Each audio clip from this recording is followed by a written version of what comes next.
Assalamualaikum warahmatullahi wabarakatuh. Perkenalkan nama saya Rizka Putri Septiani dari semester 5 kelas A.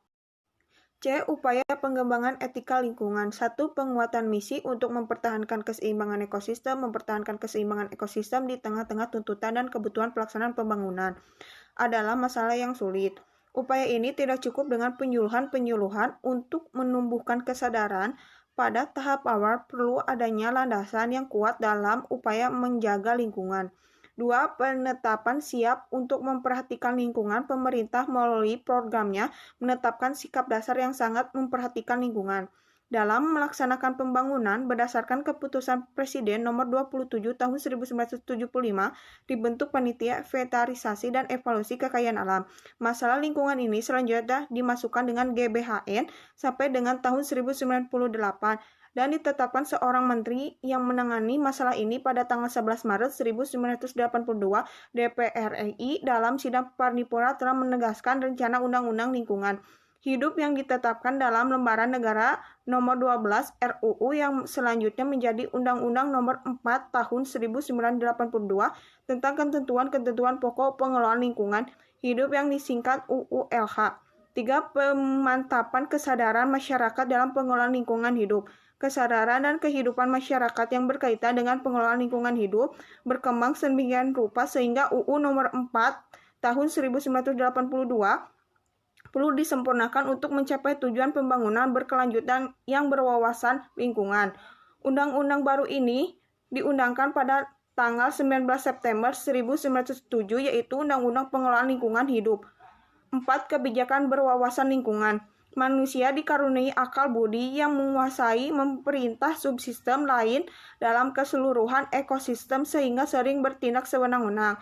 Manusia pada akhirnya menjadi agresor dan predator yang sangat mengerikan. Manusia tidak dapat melepaskan diri dari keterkaitan yang lebih kuat dengan cara menjaga kebutuhan lingkungan hidup.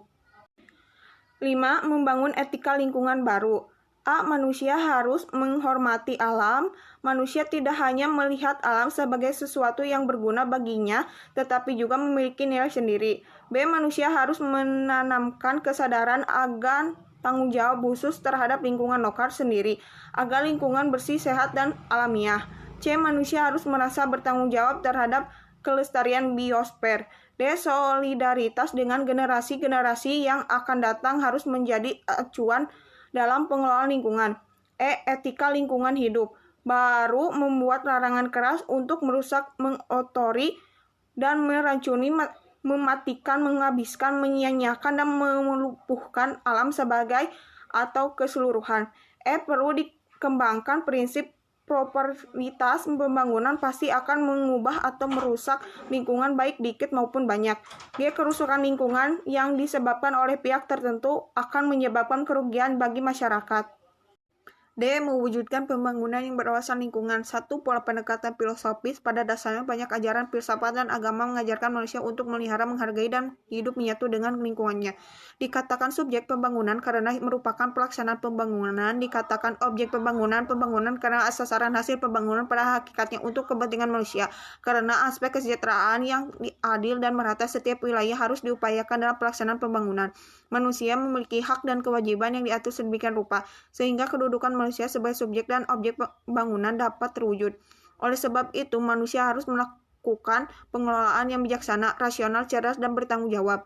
Pemanfaatan sumber daya alam sering merusak keindahan alam. Kasus-kasus pencemaran dan kerusakan lingkungan, pencemaran udara, pencemaran air, pencemaran tanah, serta kerusakan hutan terjadi karena perilaku dan aktivitas manusia yang tidak bijaksana dan tidak cerdas dan tidak bertanggung jawab. Jika dibiarkan perilaku manusia atas lingkungan yang merusak ini akan menghambat pembangunan yang bertujuan untuk meningkatkan kesejahteraan manusia. Psikologi lingkungan merupakan proses untuk membangun manusia yang sadar dan peduli terhadap lingkungan secara total, serta segala masalah yang berkaitan dengannya. Terbentuk pola perilaku manusia yang terinspirasi dan berwawasan lingkungan merupakan salah satu dasar penetapan tujuan umum dalam psikologi lingkungan.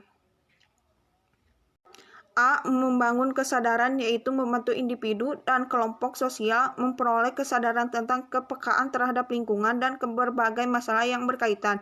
B. Transfer pengetahuan, yaitu membantu individu dan kelompok sosial memperoleh berbagai pengalaman tentang lingkungan dan pemahaman dasar mengenai masalah-masalah yang berhubungan. C. Pengembangan sikap, yaitu membantu individu dan kelompok sosial memperoleh nilai-nilai sosial, perasaan kuat, dan kepedulian terhadap lingkungan, serta mempunyai motivasi. D. Pemberian keterampilan, yaitu membantu individu dan kelompok sosial memperoleh keterampilan dalam pemecahan masalah-masalah lingkungan. E. Partisipasi dan observasi, yaitu membantu individu dan kelompok sosial mengembangkan rasa tanggung jawab terhadap berbagai masalah lingkungan dan mencoba menerapkan tindakan yang tepat untuk membantu pemecahan masalah. F. Evaluasi dan refleksi, yaitu membantu individu dan kelompok sosial mengembangkan pola internalisasi dari atas seluruh aktivitas terhadap lingkungan dengan seluruh pembelajarannya sehingga menjadi sebuah spiritualitas hidup. 2. Pola pendekatan ekologis. A. Sikap teknokratis. Menurut Frans Manganistusano, salah satu penyebab kerusakan lingkungan adalah sikap teknokratis. Istilah teknokratis berasal dari bahasa Yunani, yaitu tek yang artinya keterampilan dan kratin yang artinya menguasai. B. Sikap dikotomis. Sikap dikotomis berarti melihat dan menempatkan lingkungan terpisah dari kehidupan manusia. Sudut pandang kepentingan sikap ini akan memunculkan perilaku tidak peduli terhadap lingkungan, bahwa lingkungan adalah tempat dan sumber daya.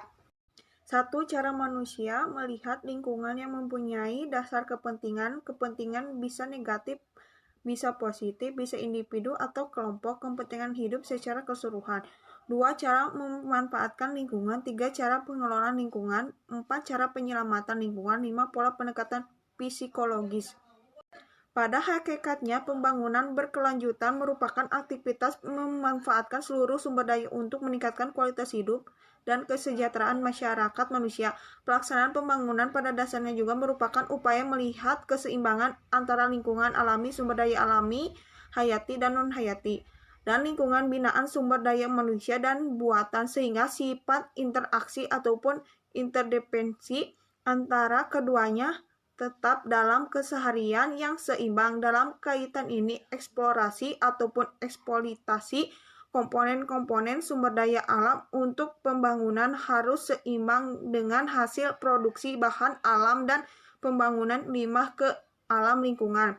Prinsip pemeliharaan keseimbangan lingkungan harus menjadi dasar dari setiap upaya pembangunan atau perubahan untuk mencapai kesejahteraan manusia dan berkelanjutan fungsi alam semesta.